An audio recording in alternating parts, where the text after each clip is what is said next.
Kita sering mencari tempat di mana kita merasa aman dan diterima. Tapi tahukah Anda, Tuhan pun rindu sejak dahulu untuk menyediakan tempat seperti itu bagi kita? Let's dive deeper into the verse in verse.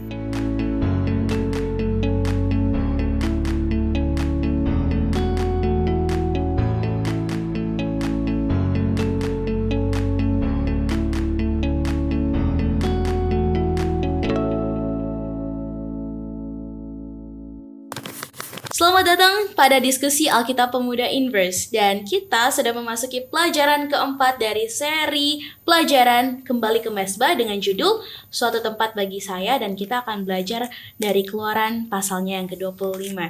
Dan kami berharap Anda dapat menggunakan pedoman belajar Alkitab Inverse sebagai personal devotion Anda ataupun sebagai penuntun belajar Alkitab di sekolah Sabat, care group, atau KPA jemaat masing-masing.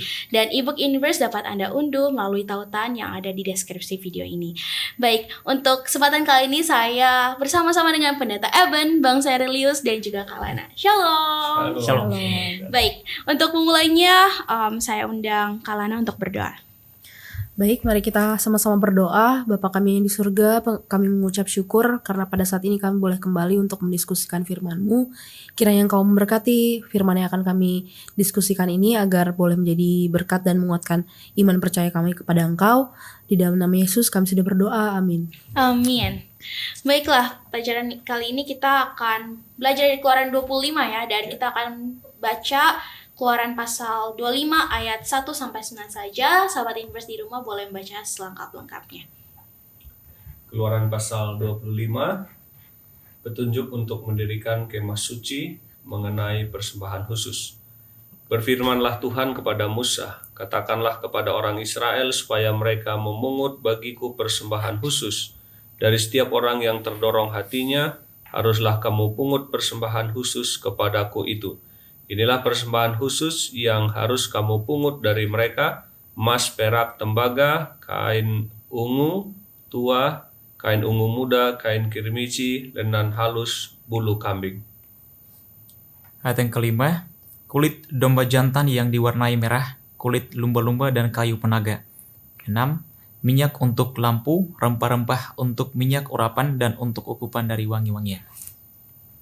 Ayat yang ketujuh, permata krisopras dan permata tatahan untuk baju efod dan untuk tutup dada. Yang kedelapan, dan mereka harus membuat tempat kudus bagiku supaya aku akan diam di tengah-tengah mereka. Ayat yang terakhir, menurut segala apa yang kutunjukkan kepadamu sebagai contoh kemah suci dan sebagai contoh segala perabotannya, demikianlah harus kamu membuatnya. Baik. Jadi Bapak Pendeta, pelajaran pekan ini kita membahas salah satu doktrin gereja Mahasiswa hari ke-7 tentang bait suci. Ya, tapi banyak anak muda, mungkin saya juga secara pribadi itu merasa topik ini sulit banget gitu kan. Banyak banget ya yang perintilan-perintilan kecil tuh, banyak banget details kecilnya. Dan kok rasanya nggak relevan gitu ya mungkin bagi sebagian banyak orang ya.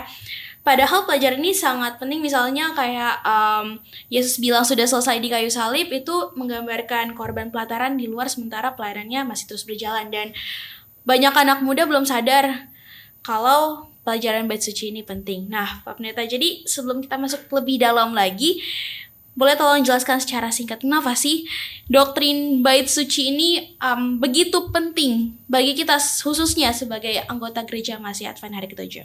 Ya, oke. Makasih Kak Alicia. Jadi teman-teman semua, sahabat orang muda, sanctuary atau doktrin tentang bait suci memang salah satu distintif doktrin dari gereja Masih Advent hari ke-7, walaupun itu secara khusus yang berhubungan dengan bait suci surgawi. Tetapi bait suci surgawi itu gambarannya apa yang sebenarnya ditulis di Keluaran pasal 25 tentang bait suci yang Tuhan suruh buat kepada bangsa Israel melalui Musa ketika mereka sedang dalam perjalanan dari Mesir menuju Israel. Jadi bait suci bagi orang Israel itu adalah sesuatu yang amat sangat penting karena ini menjadi sebuah tempat di mana mereka berhubungan dengan Tuhan. Jadi bait suci ini adalah perintah yang Tuhan berikan kepada bangsa Israel. Di ayat yang ke-8 tadi disebutkan, supaya aku diam di antara kamu. Jadi kita lihat kalau orang Israel ini kemana mereka pergi, selalu mereka membangun bait suci atau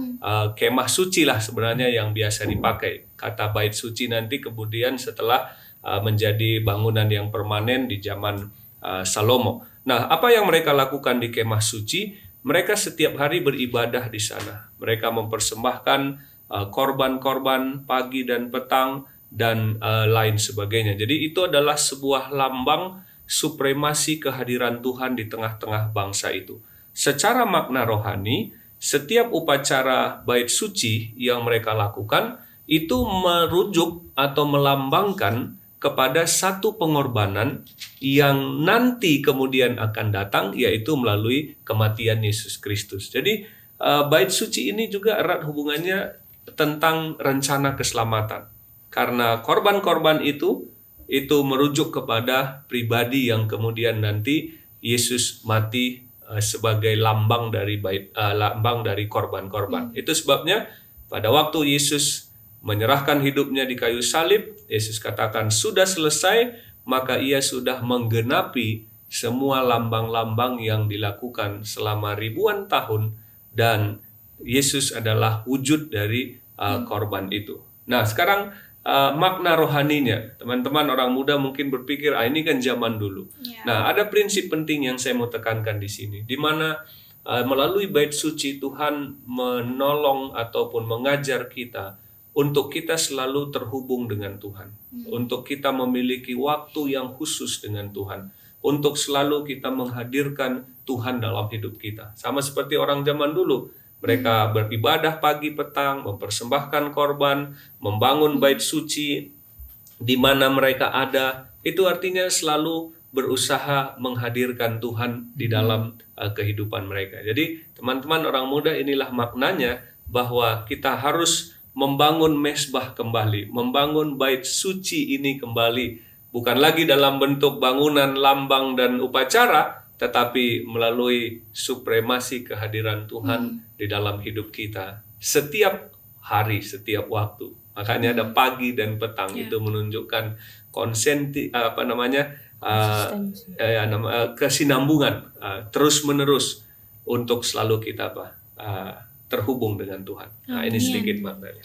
Baik Pak Pendeta, kalau gitu kita tarik ulur sedikit kepada perintah ini kan perintah untuk membangun bait suci atau kemah suci ini kan Tuhan berikan sesaat bangsa Israel tuh keluar dari tanah Mesir ya. Tapi selama di Mesir dan sebelum meninggalkan Mesir, Tuhan tuh banyak sekali melakukan keajaiban untuk orang Israel gitu. Tuhan tuh seperti kayak menolong mereka merasakan bahwa tuh Tuhan tuh ada, Tuhan tuh exist gitu ya. Tuhan tidak meninggalkan mereka. Nah, mengapa Tuhan tuh hadir di mana-mana masih perlu untuk menyatakan secara visual gitu? Padahal kan Tuhan udah ada, tapi kenapa secara visual itu terlihat lagi melalui bait suci? Dan apakah kita sekarang juga butuh bentuk visual untuk merasakan kehadiran Tuhan? Mungkin Kak Lana dan Bang Serulus bisa sharing. Iya, tentunya karena kita juga diciptakan oleh Tuhan sebagai makhluk visual yang punya kecenderungan, apalagi setelah jatuh ke dalam dosa, kita punya kecenderungan untuk membutuhkan untuk melihat sesuatu agar bisa percaya, ya kan? Sehingga Tuhan tidak hanya menunjukkan bahwa Dia ada melalui mujizat-mujizatnya, tapi Dia menunjukkan bahwa Dia benar-benar ada, hidup, ya kan? Bahwa Dia adalah Allah yang Maha Kuasa, sehingga orang Israel ini bisa benar-benar percaya. Karena kalau kita lihat lagi ceritanya, bayangkan selama 400 tahun mereka tidak berbakti kepada Tuhan dengan cara yang benar, ya kan? Kita mungkin sebulan, jangankan sebulan, seminggu kita kayak nggak baca firman Tuhan itu bakal lupa semua, ya kan? Kita bayangkan mereka 400 tahun dan kayak semacam cuci otak mungkin ya. Mereka diantarkan pikirannya untuk hanya bekerja dan bekerja saja, dan juga hanya memikirkan hal-hal duniawi, termasuk seperti ya makan yang enak gitu kan. Jadi beberapa generasi selama 400 tahun. Jadi mungkin karena itulah sehingga Tuhan ingin menunjukkan setiap sisi keilahiannya. Amin.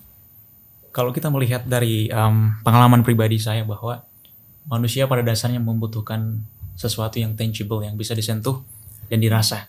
Itu nature dari kita, khususnya orang muda, khususnya juga dalam kehidupan sehari-hari, cara Tuhan tuh menyatakan dirinya secara visual, ada 3 hal. Yang pertama kita bisa lihat dari alam, terus yang kedua dari human nature itu sendiri, dan yang ketiga dari firman Tuhan ini sendiri.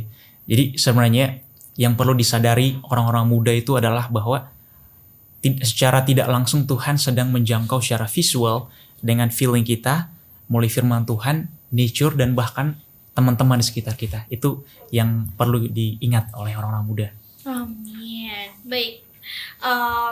Kalau gitu mungkin boleh sharing juga sekalian apa sih manfaat dibangunnya bait suci pada zaman bangsa Israel yang dapat menjadi pelajaran untuk kita saat ini, Pak Pendeta? Ya, jadi secara pesan moral dan pesan rohani yang tadi kita sebutkan bahwa Tuhan mau kita selalu terhubung dengan Tuhan. Tuhan mau kita selalu menghadirkan Tuhan, karena tadi Tuhan bilang kepada bangsa itu supaya aku selalu diam di tengah-tengah kamu. Itu secara makna dan juga pesan rohani. Tetapi lebih dalam dari itu, bangunan bait suci dan peralatan yang ada di dalamnya dan semua upacara di dalam bait suci orang Israel zaman dulu itu sebenarnya melambangkan sebuah rencana penebusan yang ajaib daripada Tuhan.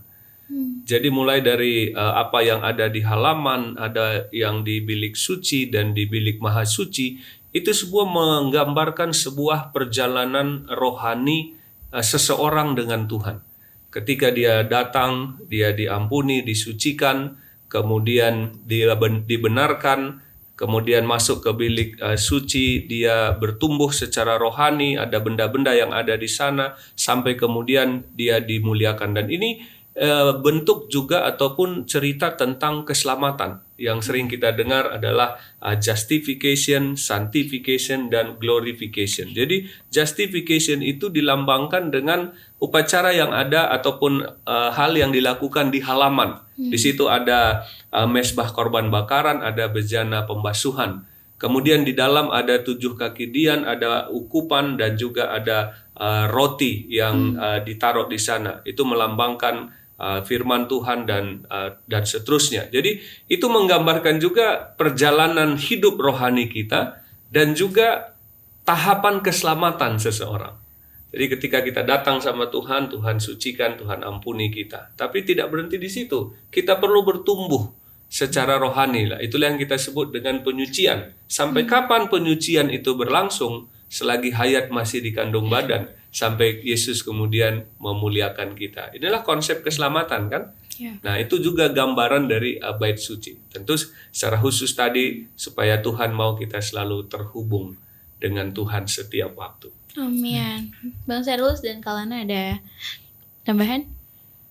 Kalau kita melihat di Taman Eden, ada satu pertanyaan yang Tuhan berikan kepada Adam dan Hawa ketika mereka sembunyi, di manakah engkau? Kalau kita melihat sebenarnya dari inisiatif Tuhan untuk tinggal di tengah-tengah manusia sudah terlihat di mana ketika manusia jatuh dalam dosa. Dan inisiatif itulah yang membawa Tuhan sehingga pada akhirnya Tuhan bilang ke Musa, kamu harus mendirikan bait suci supaya tinggal di tengah-tengah manusia. Jadi inisiatif Tuhan ini sebenarnya yang perlu kita lihat, yang perlu kita renungkan khususnya sebagai orang muda di dunia yang penuh kesibukan di mana-mana, mimpi, cita-cita yang harus kita kejar. Di tengah-tengah kesibukan di mana Adam lari pun Tuhan punya inisiatif untuk tinggal di tengah-tengah. Bahkan orang Israel yang secara pikiran mereka mungkin sudah melupakan Tuhan 400 tahun lamanya, tapi Tuhan masih memiliki inisiatif untuk tinggal di tengah-tengah kita. Itu dari saya. Kalau dari aku sih, kan mungkin kita bingung ya, apalagi kalau zaman sekarang, mungkin aku melihat Tuhan tuh visioner ya. Tuhan bisa melihat bahwa ketika semakin berkembangnya zaman akan ada perkembangan pemikiran juga bahwa karena Tuhan bisa dijangkau melalui doa, bisa ada di mana-mana, kenapa tidak saya berbakti di rumah saja ya kan? Tapi kenapa memang kita harus ke gereja sama seperti waktu zaman bangsa Israel dulu harus ada bangunan sanctuary itu di tengah-tengah perkemahan agar Tuhan ingin supaya kita ada usaha untuk datang kepada Dia, benar-benar datang kepada Dia dan juga bisa bertemu dengan sesama umat Tuhan juga ya kan, sehingga bisa saling menguatkan dan bisa sama-sama berbakti kepada Tuhan, dan juga Tuhan ingin melihat yang terutama adalah Tuhan ingin melihat kesungguhan hati kita. Karena kalau misalkan dalam satu hubungan juga ya, kalau misalkan cuman diem aja itu kan ya mungkin kita bisa berkomunikasi lewat telepon apa segala macam, tapi kalau tidak ada pertemuan itu kan tidak ada usaha ya, sama aja nggak ada effort, kayaknya tidak meyakinkan gitu. Karena Tuhan pengen kita seperti itu, jadi kita dan Tuhan bekerja sama untuk bisa kembali lagi mengembalikan yang tadinya kita lagi dalam keadaan berdosa bisa kembali lagi ke keadaan yang seperti semula gitu. Tuhan pengen umat-umat manusia itu seperti itu sebenarnya. Karena tadi Bang Serus bilang itu ada usaha Tuhan untuk kita, so bagaimana usaha kita untuk menjangkau Tuhan supaya hubungan itu bisa terrealisasi kembali. Baik sahabat Inverse, kita akan kembali setelah yang satu ini. Bosen, ngantuk, malas, gak ngerti. Apakah kata-kata ini keluar ketika kamu mendengar kata Bible Study? Belajar Alkitab harusnya menjadi suatu hal yang menyenangkan. Tapi kenapa rasanya susah sekali untuk memulai? Apa yang salah? Apa yang harus dilakukan agar belajar Alkitab rasanya tidak begitu-begitu saja? Banyak orang bilang ada banyak jalan menuju Roma. Jika pepatah ini benar, kami percaya Tuhan pasti sudah sediakan lebih banyak lagi jalan menuju Alkitab, menuju Dia. Hanya saja jalan-jalan itu mungkin belum terlihat oleh kita. Tapi kita bisa meminta. Yesus pernah berkata dalam Matius 7 ayat 7, "Mintalah maka akan diberikan kepadamu, carilah maka kamu akan mendapat, ketuklah maka pintu akan dibukakan bagimu." Bagaimana cara memintanya? Lewat doa. Berdoalah untuk meminta hikmat dan kemauan yang kuat untuk belajar Alkitab. Setelah itu, mari buka Alkitab dan belajar sedikit demi sedikit sesuai kemampuanmu. Jika kamu bingung mau mulai dari mana, Inverse Indonesia memiliki Bible Study Guide yang bisa membantumu menentukan apa yang ingin kamu pelajari. Semua dikemas dengan bahasa yang mudah dimengerti. Inverse juga berusaha keep in touch untuk menemani kamu belajar Alkitab. Ada sosial media, diskusi melalui podcast. Semua dilakukan untuk mengingatkan kamu bahwa kamu tidak sendiri. Bahwa kita sama-sama bertumbuh dalam Tuhan, kita belajar bersama-sama, kerja bersama-sama untuk Tuhan. Dan kalau suatu saat kamu kembali merasa jenuh atau buntu, selalu ingat, ada banyak jalan menuju Roma. Ada banyak cara untuk belajar Alkitab dengan menyenangkan, dan kami harap Inverse adalah salah satunya. Open your heart, then open your Bible. Let us dive deeper into the verse. Inverse.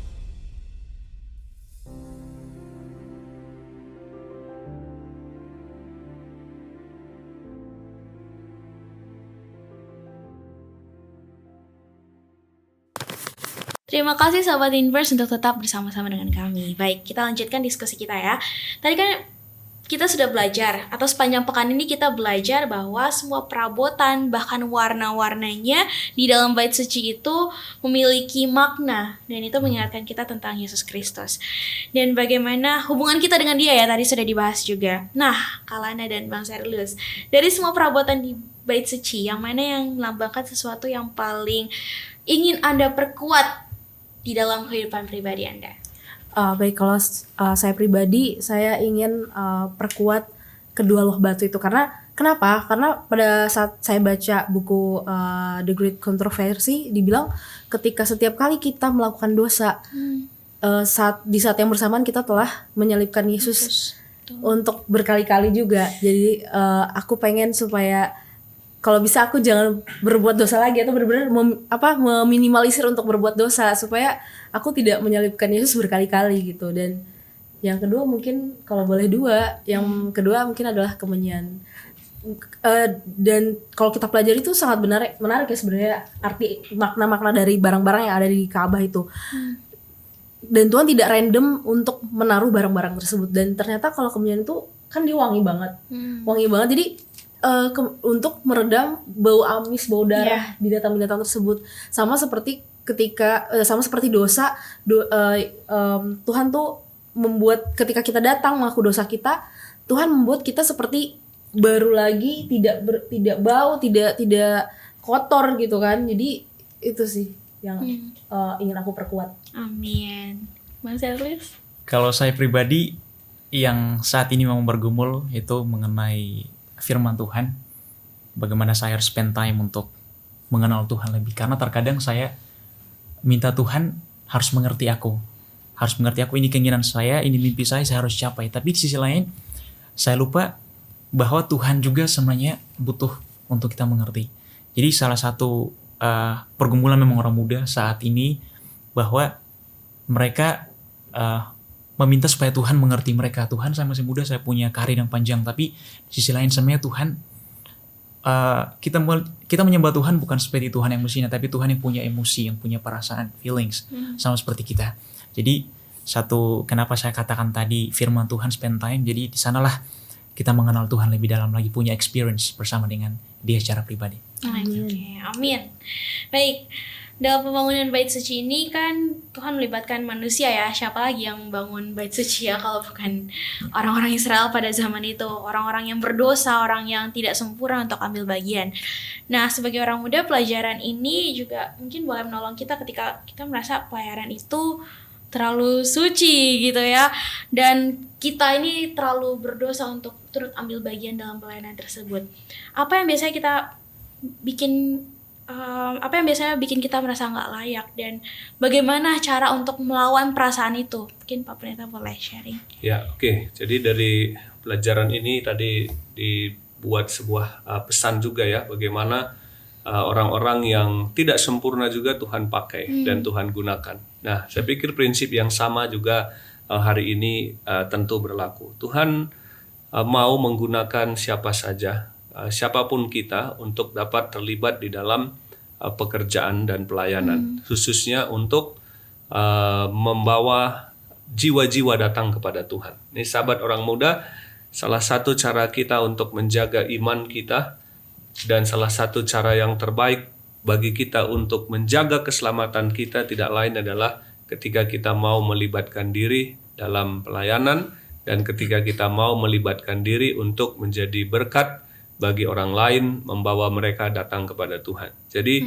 artinya tidak ada kita yang Tuhan tidak bisa pakai, yang Tuhan tidak bisa gunakan. Dalam keterbatasan, kekurangan, kelemahan kita, Tuhan pakai dan Tuhan mau gunakan kita. Memang setan kadangkala dan seringkali mengintimidasi kita, membisikkan hal-hal yang buruk tentang kita, kekurangan, kelemahan kita, sehingga muncul perasaan-perasaan, prasangka-prasangka seperti tadi. Nah, itu sebenarnya pekerjaan dari kuasa kegelapan. Tapi pekerjaan Tuhan adalah memberikan kita masa depan yang baru. Dia tidak mengingat masa lalu kita, tapi Ia menjanjikan masa depan yang baik. Jadi poin saya adalah, sahabat orang muda, siapapun kita, apapun pekerjaan kita, dimanapun kita berada, kita bagian dalam pelayanan yang Tuhan panggil, dan kita harus melibatkan diri untuk menyukseskan juga pekerjaan misi daripada kebenaran Tuhan. Amin. Kalau Anda dan Mas Erlius? Kebetulan aku juga punya pengalaman terkait itu sih sebenarnya. Jadi dulu sempat kayak memang jauh dari Tuhan, dan aku pikir kayaknya waktu mau balik kayaknya saya nggak pantas untuk aktif-aktif, apalagi maju ke depan di gereja karena mengingat dosa-dosa yang sudah dilakukan. Sampai akhirnya ikut salah satu acara IYC, terus ketemu sama temenku di sana dan dia adalah panitianya. Dan setelah acara itu aku juga, padahal dia tahu apa yang saya lakukan dulu gitu kan, tapi ternyata saya kaget, dia tiba-tiba bilang mau nggak bantuin di IYC. Jadi Tuhan punya segala macam cara ketika Tuhan mau memakai kita. Seperti tadi yang Pendeta katakan bahwa Tuhan tidak memandang masa lalu kita. Yang penting kita mau benar-benar sebenarnya datang kepada Tuhan dan mengabaikan bisikan-bisikan setan yang selalu mengatakan bahwa kamu udah gak pantas. Padahal justru semakin kita jatuh dalam dosa, semakin kita lagi jauh-jauhnya nih, harusnya kita semakin sering mendekat kepada Tuhan, baik itu dalam berdoa, membaca firman, dan juga datang ke perbaktian-perbaktian. Makanya ada ayat yang mengatakan bahwa jangan pernah menjauhkan dirimu dari segala perbaktian, karena ketika kita jauh disitulah nanti kita akan makin terperosok. Amin. Dari personal experience saya pribadi, feel guilty itu our nature, itu nggak bisa kita hindari. Tapi salah satu orang-orang muda yang perlu tahu bahwa feel guilty itu adalah tanda bahwa pertumbuhan kerohanian kita. Kenapa saya katakan demikian? Ketika Petrus didatangi oleh Yesus, apa perkataan dia? Tuhan, saya orang berdosa. Paulus, ketika dia sudah dipanggil sama Tuhan, apa yang dia katakan sama dirinya sendiri? Tuhan, saya adalah manusia yang celaka. Tapi lihat, ketika mereka mengatakan demikian, ketika mereka merasakan sense of guilty-nya, mereka mengaku, tapi Kristus yang hidup dalam saya. Jadi sebenarnya inti daripada pelayanan itu sendiri adalah bukan manusia melihat kita, tapi Tuhan mau melihat kita seberapa volunteernya kita dalam pelayanan Tuhan sebagai ungkapan terima kasih kita atas penebusan yang Tuhan telah lakukan kepada kita. Jadi orang muda, mungkin ketika teman-teman merasa guilty-nya besar, itu ingat, itu nggak salah, itu tanda daripada pertumbuhan kerohanian dan kita merasa dekat sama Tuhan. Amin. Yang Kalau boleh sharing, aku juga sebenarnya inverse ini hadir ketika saya juga in my lowest point. Jadi saya melihat sebuah pelayanan itu adalah cara Tuhan justru menyelamatkan saya. Jadi mau nggak mau kan harus baca, mau nggak mau harus dengar, mau nggak mau harus baca firman Tuhan gitu. Atau mungkin teman-teman yang lain mau nggak mau nyanyi, mau nggak mau harus memuji Tuhan ya, mau nggak mau kamu harus tahu itu kamu nyanyiin lagu apa. Dan mau nggak mau kita terangkat hatinya kepada Tuhan. Jadi mungkin kita boleh menyadari juga ketika kita lagi di titik terendah, kita merasa berdosa, mungkin kita juga menyadari bahwa ini jangan-jangan cara Tuhan untuk menyelamatkan saya. Ini cara Tuhan untuk Tuhan mau dekat dengan saya. Dan jujur ini powerful banget. Jadi mungkin kita lain kali nggak boleh tolak-tolak pelayanan, entah apapun itu skill yang akan kita dapat, apapun itu, mungkin bukan cuma skill ya, tapi emang hubungan itu akhirnya dekat. Dan aku percaya it's the way God save you gitu. Itu adalah cara Tuhan untuk menyelamatkan kamu. So jangan merasa rendah diri karena dosa lagi.